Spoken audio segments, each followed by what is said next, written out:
স্থায়ী ব্রিজ থাকলেও জয়দেব মেলার জন্য অজয় নদের ওপর অস্থায়ী পুরাতন সেতু নির্মাণের দাবি নিয়ে সরব হলেন কাঁকসার বিদবিহার গ্রাম পঞ্চায়েতের শিবপুর এলাকার বাসিন্দারা। অজয় নদের এক প্রান্তে পশ্চিম বর্ধমান জেলার কাঁকসার শিবপুর, অপর প্রান্তে বীরভূম জেলার জয়দেব, যেখানে মকর সংক্রান্তির দিন বসে কেন্দুলি মেলা। মকর সংক্রান্তির দিন মকর স্নান সেরে হাজার হাজার পুণ্যার্থী এদিন জয়দেব মেলায় ভিড় জমান। নতুন ব্রিজ দিয়ে যেতে গেলে দীর্ঘ পথ অতিক্রম করে মেলায় পৌঁছতে হবে, তাই পুরাতন সেতু মেলার উপলক্ষে বানিয়ে দেওয়ার জন্য প্রশাসনের কাছে আর্জি জানান এলাকার মানুষ। সেই মতো কাঁকসা ব্লক প্রশাসন এলাকা পরিদর্শন করে এলাকাবাসীকে দ্রুত ব্যবস্থা গ্রহণের আশ্বাস দেয়। আজকে আমরা এখানে জয়দেব মেলার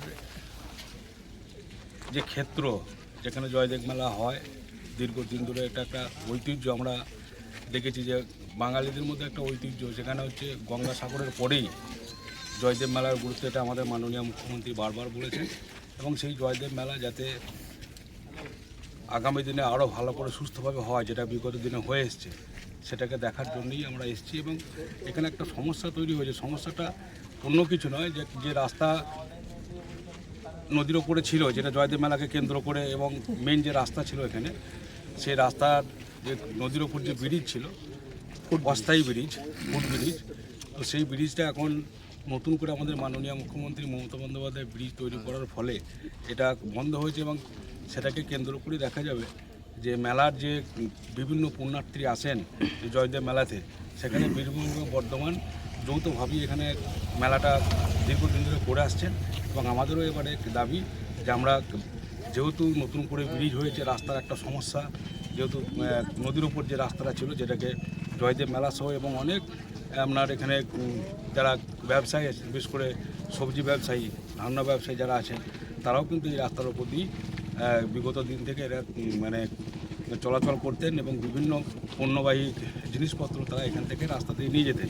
কিন্তু নতুন করে ব্রিজ তৈরি হওয়ার ফলে এই যে অস্থায়ী যেটা সেতু ছিল, সেটাকে ভেঙে দেওয়া হয়েছে। কিন্তু আমরা এখানকার মানুষের দাবি, আমাদের বিদবিহার সহ এই কাঁকসার যারা পরিচালনা করেন জয়দেব মেলা, তাদের প্রত্যেকের দাবি এবং সাধারণ মানুষের দাবি যে 10 দিনের মতো রাস্তাটাকে মেরামত করে যাতে জয়দেব মেলাটা সুস্থভাবে হয়, তার ব্যবস্থা করার জন্যই ওনারা বারবার বলছেন। এবং আমরা তার আজকে পরিদর্শনে এসেছি এবং আমরা বিভিন্ন ডিপার্টমেন্টের যারা আধিকারিক আছেন, প্রশাসন থেকে শুরু করে সবার সঙ্গে কথা বলেই আগামী দিনে যাতে জয়দেব মেলাটা সুস্থভাবে করা যায় তার দেখার জন্য আমরা এখানে এসেছি। এবং অস্থায়ীভাবে রাস্তাটা আমরা তৈরি করার একটা চিন্তাভাবনা নিয়েছি।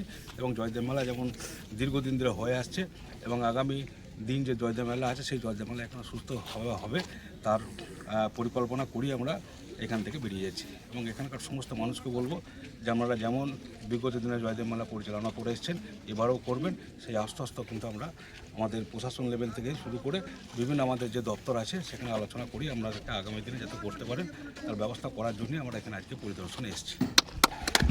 আমাদের জয়দেব মেলা দীর্ঘদিনে কয়েক হাজার বছরের পুরনো মেলা।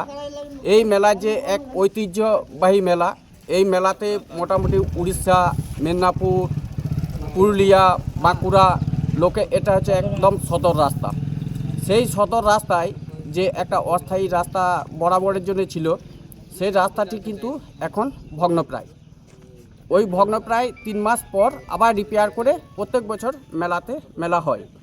এখন মেলা দেখতে গেলে 4 থেকে 5 কিলোমিটার ঘুরে এখানে স্নান সেরে তারপর যদি জয়দেব যেতে হয়, মানুষের পক্ষে কিন্তু সম্ভব নয়।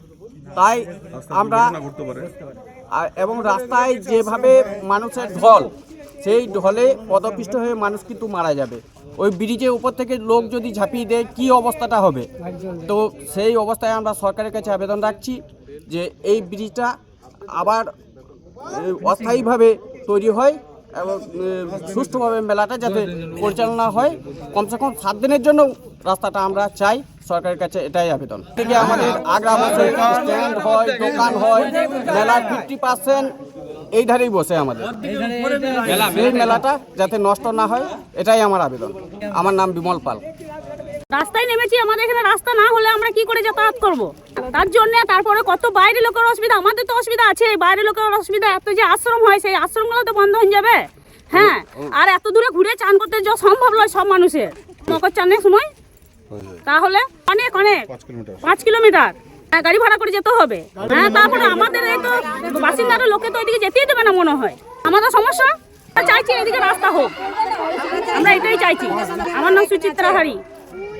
কি পদক্ষেপ নিয়েছেন? হ্যাঁ, ওটা দীর্ঘদিন ধরে তো আমরাও তো জয়দেব মেলা গেছি ওই রাস্তা দিয়ে, এবং গ্রামবাসীরও তাই বক্তব্য যে আমরা দীর্ঘদিন ধরে এই রাস্তায় মেলা পারাপার করেছি। এখন আমাদের সিএম মাননীয় মুখ্যমন্ত্রী উনিও তো পাকা ব্যবস্থা করে দিয়েছেন, কিন্তু ওখানকার লোকের ভাবাবেগ যে আমরা দীর্ঘদিন ধরে নদীতে স্নান টান করি, এই ব্যাপারে আমাদের রাস্তা যাতে এদিকেই থাকে এবং আমাদের জয়দেব মেলার যেতে সুবিধা হবে, এটুকুই আমাদের আলোচনা হয়েছে সেদিন। এবং প্রশাসনের সঙ্গে আলোচনা করে আমরা পরিদর্শন করেছি এবং প্রশাসনকে যথারীতি জানানো হয়েছে।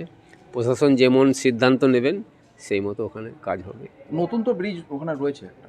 নতুন ব্রিজ থাকলেও মানুষের যে দীর্ঘদিনের ভাবাবেগ, সেটাকে আমরা মানুষের ভাবাবেগটাকে মান্যতা দিতে চাইছি এবং সেটা প্রশাসনের আলোচনা করি।